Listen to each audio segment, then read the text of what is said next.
नमस्कार दोस्तों, मैं सरोज राणा और आप देख रहे हैं क्राइम क्यू, एक ऐसा चैनल जहां हर जुर्म की परत दर परत सच्चाई को उजागर किया जाता है। यहां हम लाते हैं देश विदेश के उन अपराधों की कहानियां जो रहस्यमयी होती हैं, कई बार दिल को झकझोर देने वाली भी।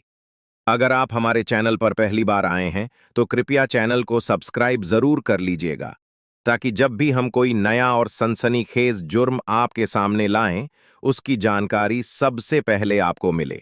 तो चलिए शुरू करते हैं आज की अपराध कथा, जिसमें एक नया राज खुलेगा और एक नई सच्चाई सामने आएगी। की है। तो चलिए जानते हैं इस वीडियो में इस केस के बारे में। ये बात साल 2025 की है। कौशाम्बी जिले के काजू नाम के एक गांव में रात के लगभग 9 बजे का समय था। गांव के ज्यादातर लोग अपने अपने घरों के अंदर थे और रोज की तरह आराम कर रहे थे। उसी समय सनी नाम का एक आदमी कुल्हाड़ी पकड़कर तेजी से चलता हुआ सत्यजीत के घर की ओर बढ़ा। वह काफी गुस्से में था और रास्ते में ही गाली गलौज करता जा रहा था। जैसे ही सत्यजीत के घर के पास पहुंचा, जोर जोर से दरवाजे को पीटने लगा। सनी को घर से निकलता देख उसकी मां शांति देवी और उसका छोटा भाई श्रवण कुमार भी कंडासा लेकर उसके पीछे पीछे सत्यजीत के घर पहुंच गए। जैसे ही सत्यजीत के भाई सरबजीत ने दरवाजा खोला, तीनों ने मिलकर उस पर हमला कर दिया। जब सरबजीत की मां संगीता देवी उसे बचाने आई तो तीनों ने उन्हें भी बुरी तरह पीटा। दोनों गंभीर रूप से घायल हो गए। दोनों को बुरी तरह लहूलुहान करने के बाद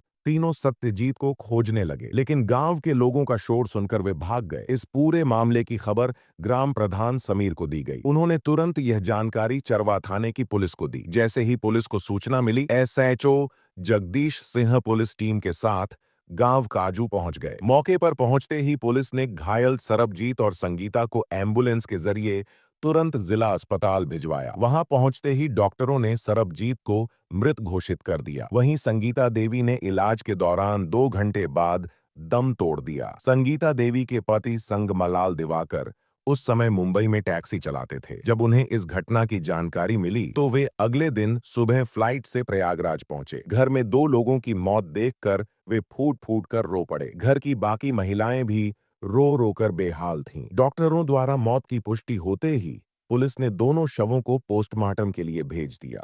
इसके बाद पुलिस ने गांव पहुंचकर पूरे मामले की जानकारी इकट्ठा की। संगीता देवी के छोटे बेटे सत्यजीत की ओर से थाना चरवा में आईपीसी की धारा 302, 304, 323, 452, 504, 506 के तहत मुकदमा दर्ज कराया गया। घटना की सूचना मिलते ही एएसपी राजेश कुमार सिंह और एएसपी ब्रिजेश कुमार श्रीवास्तव भी गांव पहुंचे। वहां पीड़ित परिवार से मिलकर घटना की पूरी जानकारी ली गई और गांव की स्थिति को देखते हुए वहां पुलिस बल की तैनाती कर दी गई। इस केस में आरोपियों की गिरफ्तारी के लिए एसपी ब्रिजेश कुमार सिंह ने सीओ राजेश कुमार के नेतृत्व में 4 अलग-अलग पुलिस टीमों का गठन किया था।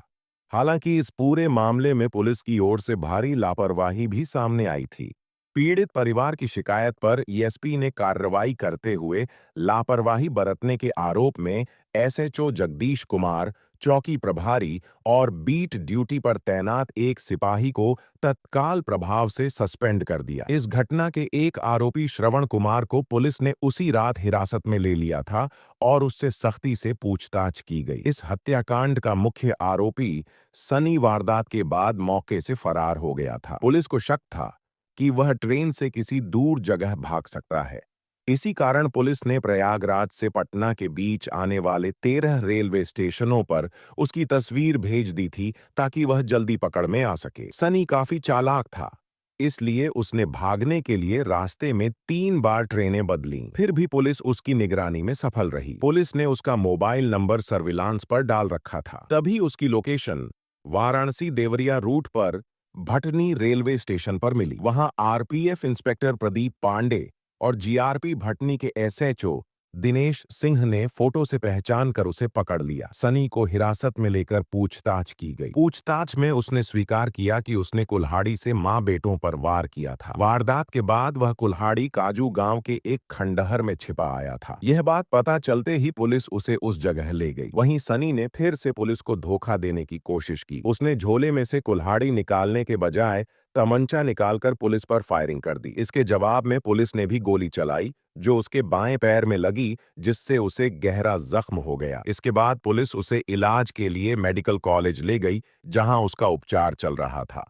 उसके बाद सनी, श्रवण और संगमलाल के परिवार वालों से मिली। जानकारी के अनुसार इस वारदात से जुड़ी जो बातें सामने आईं, वह बेहद दर्दनाक और दिल दहला देने वाली थीं।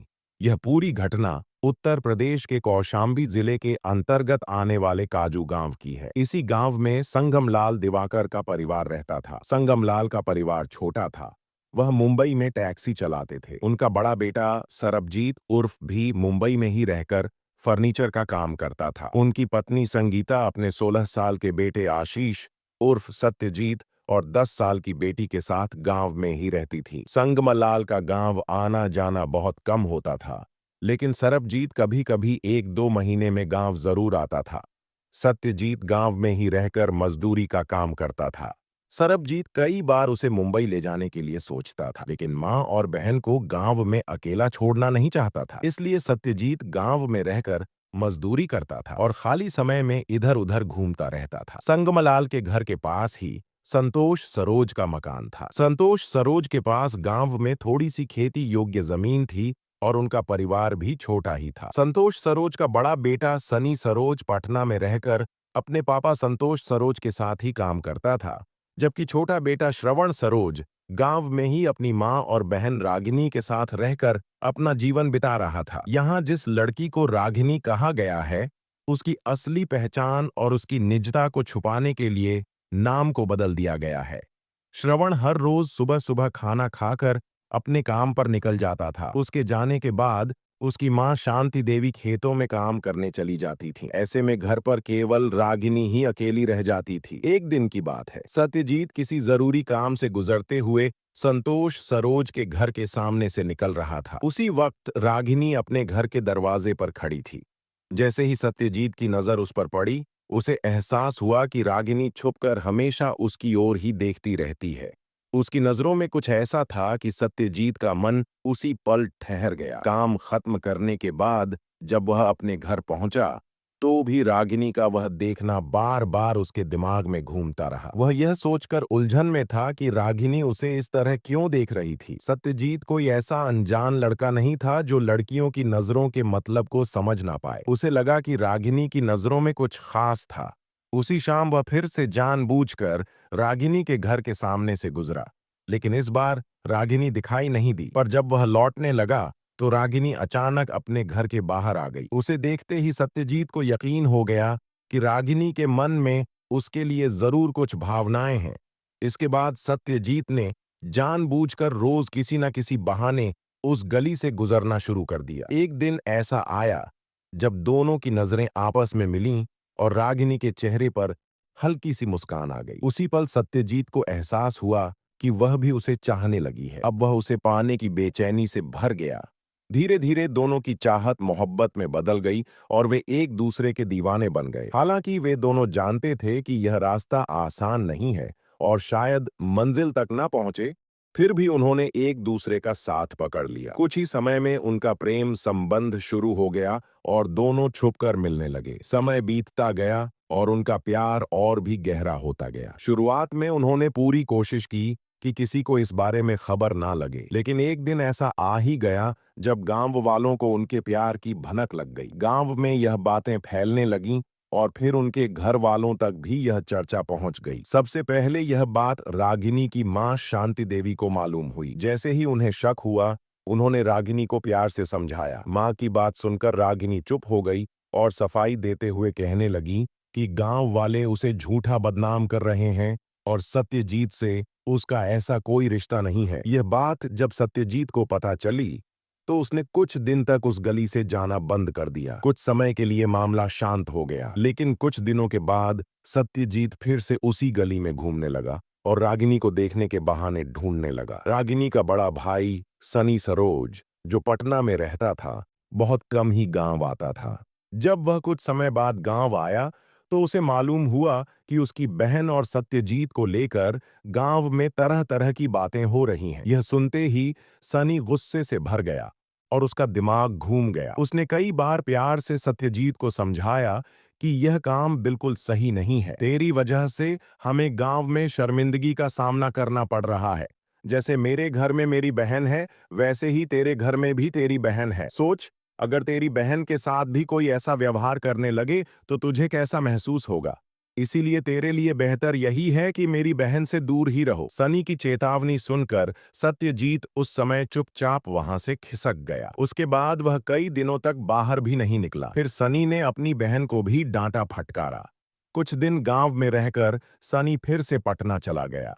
उसके जाने के बाद रागिनी और सत्यजीत फिर से मिलने लगे। रागिनी ने अब ठान लिया था कि वह किसी भी हालत में सत्यजीत का साथ नहीं छोड़ेगी। उसे पता था कि उसका भाई सनी दबंग किस्म का आदमी है, लेकिन फिर भी वह डरी नहीं और सत्यजीत के प्यार में पड़ी रही। दरअसल सनी पहले भी एक हत्या कर चुका था। यह घटना साल 2023 की है। प्रयागराज एयरपोर्ट थाना क्षेत्र के कादिलपुर गांव का रहने वाला सुरजन यादव प्राइवेट बिजली मिस्त्री था। वह एक गेस्ट हाउस में बिजली ठीक करने गया था, लेकिन वहीं से अचानक लापता हो गया। फिर उसके चचेरे भाई राजभान यादव ने 24 फरवरी 2023 को पिपरी थाने में उसकी गुमशुदगी की रिपोर्ट लिखवाई थी। 18 मार्च को चरवा थाना क्षेत्र के हौसी गांव के एक कुएं से सुरजन का शव मिला था। पुलिस जांच में पता चला कि सुरजन की हत्या सनी ने अपने साथी अजय यादव के साथ मिलकर की थी। इस हत्याकांड में सनी को जेल जाना पड़ा। करीब 7 महीने बाद वह जमानत पर बाहर आया और अपने पिता संतोष सरोज के साथ काम पर लग गया था। इधर सरबजीत फरवरी महीने में कुंभ मेले में स्नान करने के लिए मुंबई से घर आया हुआ था। सत्यजीत और रागिनी की नजदीकियों की बात उससे भी छिपी नहीं थी। सरबजीत ने भी सत्यजीत को समझाने की कोशिश की, लेकिन वह समझने को तैयार ही नहीं था। एक दिन रागिनी अपने घर में अकेली थी। उसे एक अजीब सी बेचैनी महसूस हो रही थी। इसीलिए उसने अपने प्रेमी सत्यजीत को फोन किया। जैसे ही फोन लगा, उसने धीरे से कहा कि वह घर में अकेली है।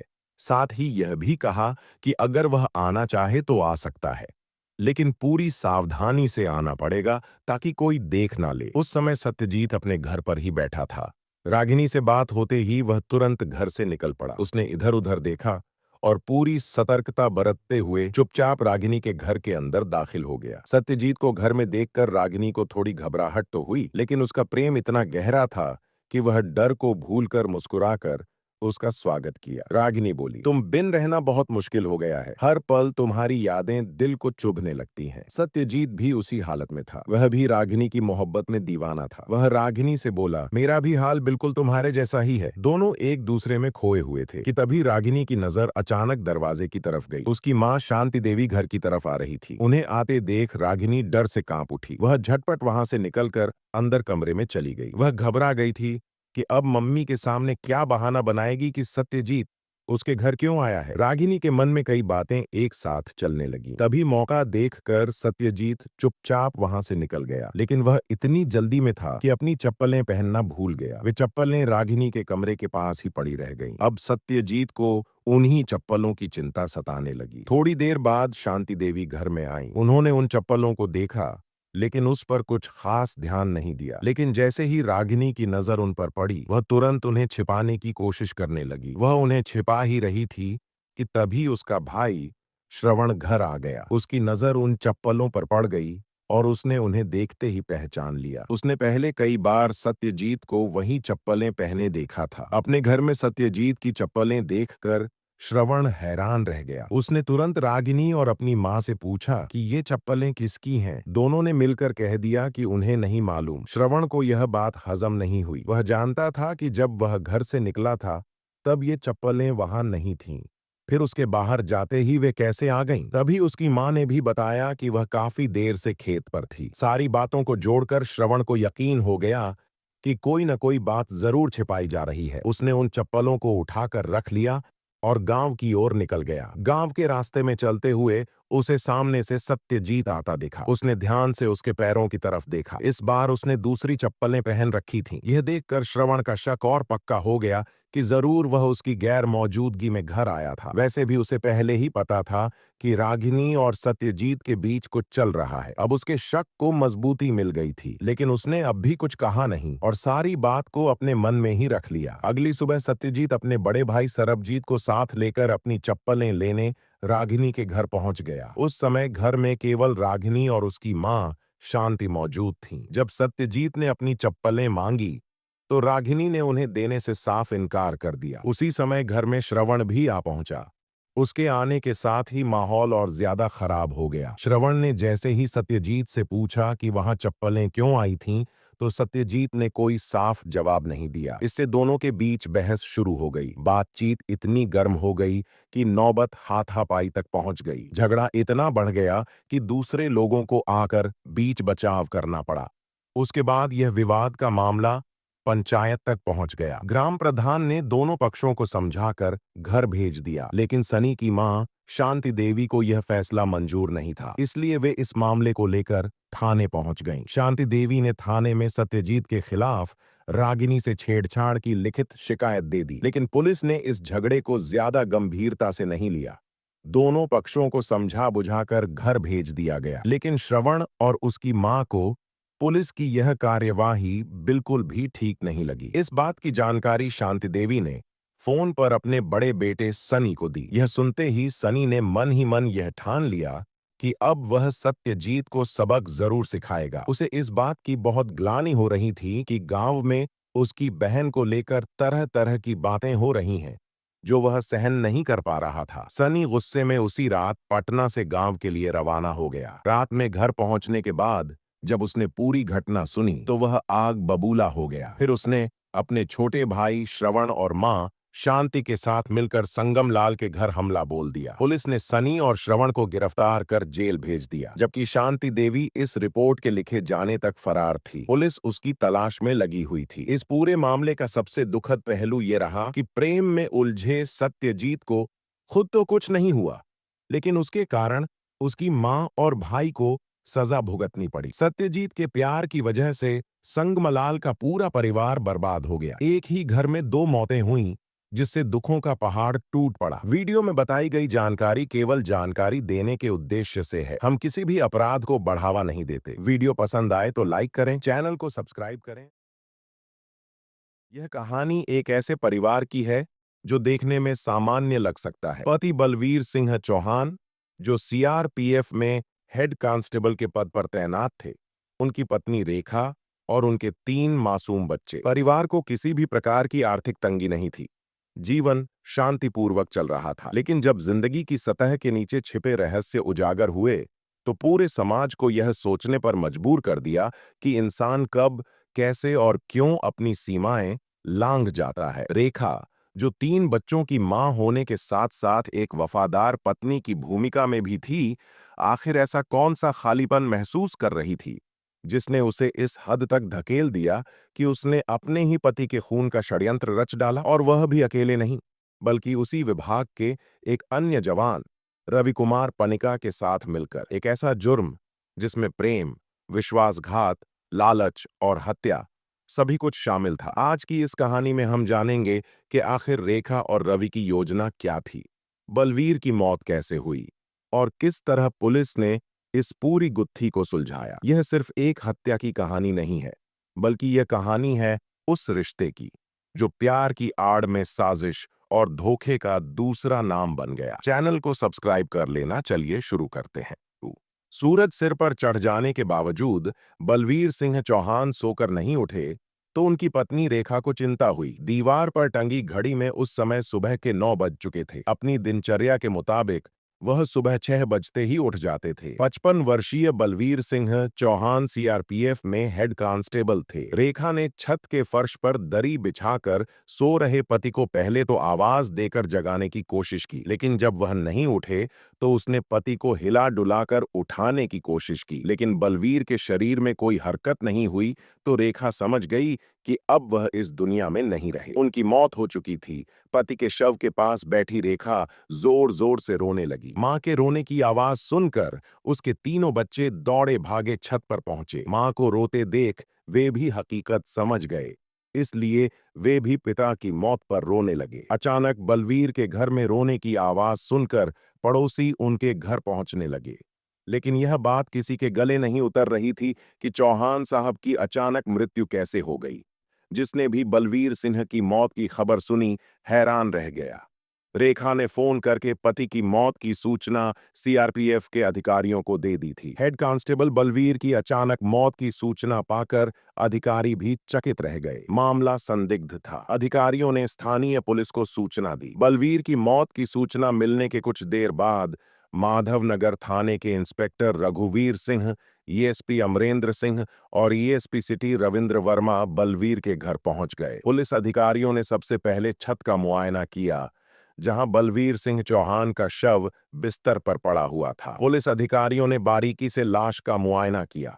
लाश देखकर ऐसा नहीं लग रहा था कि बलवीर की मौत स्वाभाविक रूप से हुई है, क्योंकि खून कान से निकलकर नाक की ओर बहा था, जो पतली रेखा के रूप में जमकर सूख गया था। गले पर दाहिनी ओर चोट जैसा निशान दिख रहा था। कुल मिलाकर बलवीर की मौत रहस्यमय लग रही थी, जबकि मृतक की पत्नी रेखा पुलिस अधिकारियों के सामने चीख चीख कर बार बार यही कह रही थी कि ड्यूटी से देर रात घर लौटकर इन्होंने कपड़े बदले, फ्रेश होने के बाद खाना खाया, फिर ज्यादा गर्मी की वजह से कमरे में ना सोकर छत पर सोने चले आए थे, जबकि वह बेटी के साथ कमरे में सो गई थी। दोनों बेटे रमेश और चंदन दूसरे कमरे में सो रहे थे। आदत के मुताबिक वह रोज सुबह 6 बजे उठ जाते थे। जब सुबह के 9 बजे भी वह छत से नीचे नहीं आए तो चिंता हुई। उन्हें जगाने छत पर पहुंची तो देखा वह बिस्तर पर मरे पड़े थे। कहते कहते रेखा फिर से रोने लगी। खैर, पुलिस ने कागजी कार्रवाई पूरी करके मृतक बलवीर की लाश पोस्टमार्टम के लिए जिला अस्पताल भिजवा दी। पोस्टमार्टम रिपोर्ट आने के बाद ही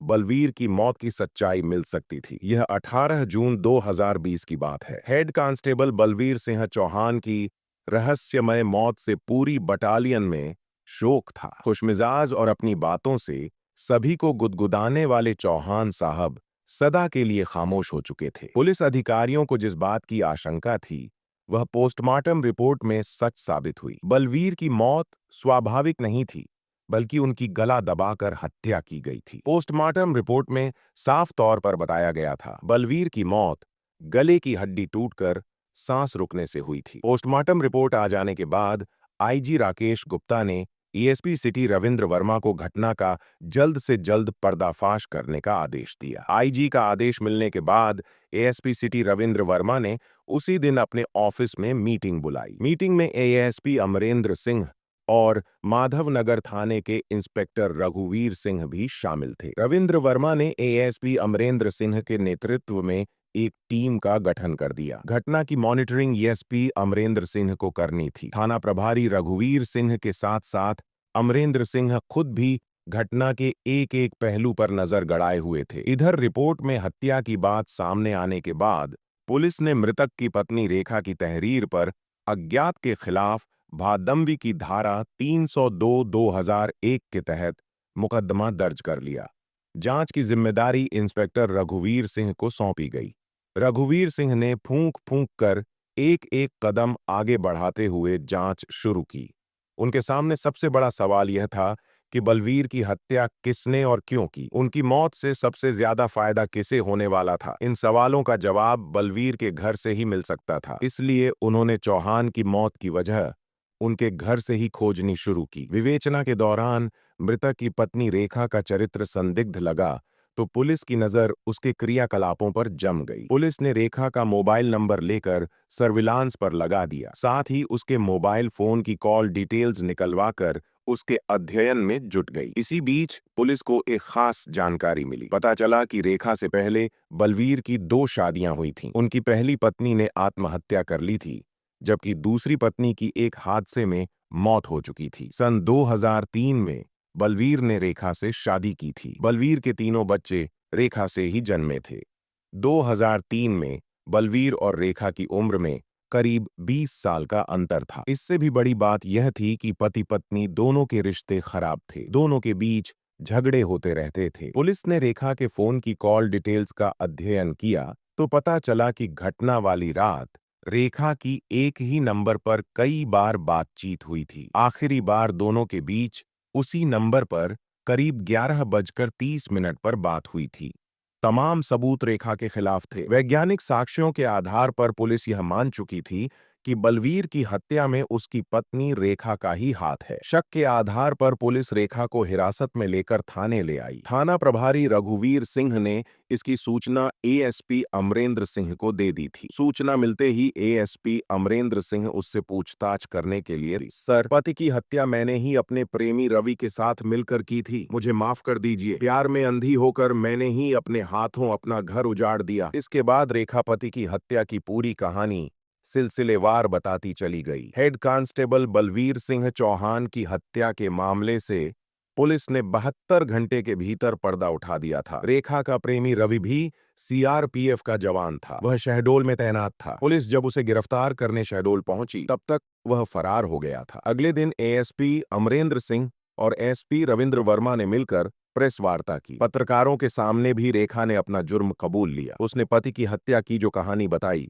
वह चौंकाने वाली थी। 54 वर्षीय बलवीर सिंह चौहान मूल रूप से उज्जैन में माधव नगर के रहने वाले थे। उनके परिवार में पत्नी रेखा के अलावा 2 बेटे रमेश और चंदन तथा एक बेटी शालिनी थी। कहने को तो बलवी का दाम्पत्य जीवन खुशहाल था, लेकिन हकीकत में वह अपनी पत्नी रेखा से खुश नहीं रहते थे। रेखा ने जब बलवीर के जीवन में कदम रखा तब से उनके जीवन में खुशियां ही खुशियां थीं। रेखा उनकी तीसरी पत्नी थी। बलवीर सिंह चौहान की 2 शादियां पहले भी हुई थीं। बलवी की पहली पत्नी किरण थी। जब वह ब्याह कर ससुराल आई थी, बलवी की किस्मत का ताला खुल गया था। शादी के बाद उनकी सीआरपीएफ में नौकरी पक्की हुई थी। बलवीर की नई नई शादी हुई थी।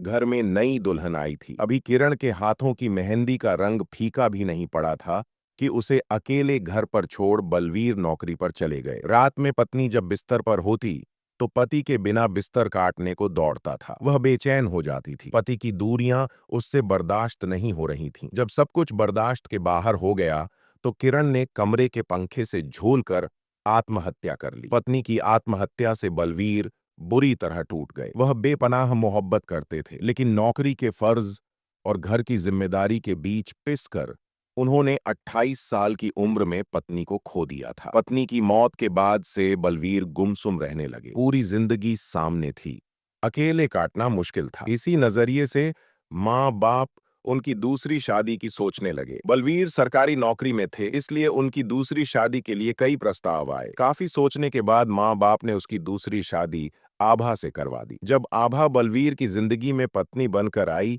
तो धीरे धीरे बलवीर के जीवन में बदलाव आने लगा। लेकिन बलवीर की यह खुशी भी ज्यादा दिनों तक टिकी नहीं रही। एक सड़क हादसे ने बलवीर से आभा को भी छीन लिया। एक बार फिर वे अकेले पड़ गए। 2 पत्नियों की मौत से बलवीर जीवन से निराश होने लगे। कुछ दिनों बाद बलवी की जिंदगी में रेखा तीसरी पत्नी बनकर आई। दोनों की यह शादी साल 2003 में मंदिर में हुई थी। दोनों की उम्र में करीब 20 साल का फासला था। रेखा के आने से बलवीर की जिंदगी फिर से संवर गई। पहले की दोनों बीवियों से बलवी की कोई संतान नहीं थी, लेकिन रेखा से बलवी के यहाँ 3 बच्चे पैदा हुए। 2 बेटे रमेश व चंदन और एक बेटी शालिनी। रेखा भले ही बलवी के 3 बच्चों की मां बन गई थी, लेकिन वह पति के प्यार से संतुष्ट नहीं थी। इसी के चलते रेखा के पांव बहक गए। शहडोल जिले के उमरिया की रहने वाली रेखा को अपना पुराना प्यार याद आ गया। उसका नाम था रवि कुमार पणिका। रवि और रेखा कॉलेज के जमाने से एक दूसरे को जानते थे। उन्हीं दिनों दोनों में प्यार हुआ था,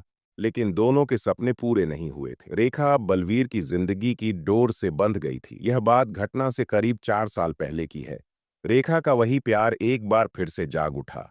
उसके तीनों बच्चे 10 से 12 साल के हो चुके थे। पति अक्सर ड्यूटी पर घर से बाहर रहते थे। इस बीच रेखा घर पर अकेली रहती थी। इस अकेलेपन के दौरान वह रवि के साथ फोन पर चिपकी रहती थी। कभी कभार बलवीर जब बच्चों का हालचाल लेने के लिए पत्नी को फोन लगाता तो वह अक्सर व्यस्त मिलती थी। यह देखकर बलवीर की त्योरी चढ़ जाती थी कि आखिर दिन भर वह फोन पर किससे चिपकी रहती है। 35 वर्षीय रवि कुमार पनिका सीआरपीएफ का जवान था।